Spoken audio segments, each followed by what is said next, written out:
Hello po. Ayan, maglalaban na naman po si Kaitchan ninyo. Ayan, Ariel po gamit. Ayan po. Muna po natin puti. Ayan, kagagaling lang po natin mag-walking. Maglalabo po si Kaitchan ninyo. At marami na naman po tayong labahin. Ayan, inaagad po natin labahin nang hindi tayo mabuntunan.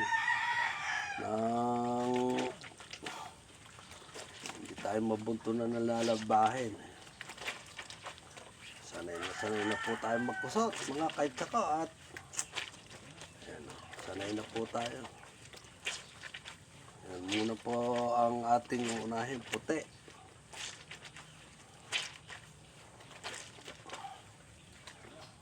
Ayan na po ang unahin natin mga kaitsako.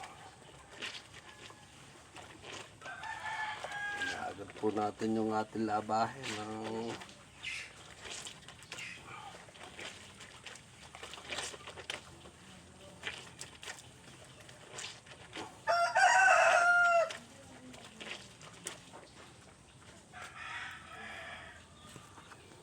ayan po yung lalaban natin. Ayan. Kinuha ko na po yan. Kinusot ko na sa una sa tubig nung nawala yung iba-ibang mga dumi, kaya inuuna na natin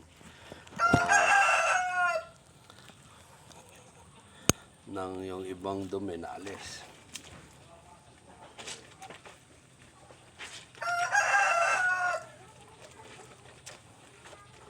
Hindi naman po marurumi ito, mga ilang oras o kalahating araw. Mga panlakad po ito. Pag po hindi panlakad, sawasin po natin nilalaban. Pag panlakad po talagang kinukusot ko po. Yan, advantage natin sa ibang mga lalaki na hindi marunong maglaba. Tayo po si Kaitchan, marunong po maglaba yan. Marunong po tayo maglaba. Kaya po tayo naglalaba. Naglalaba po tayo mga Kaitchan. Puti po yan. Puti po mga Kaitchan.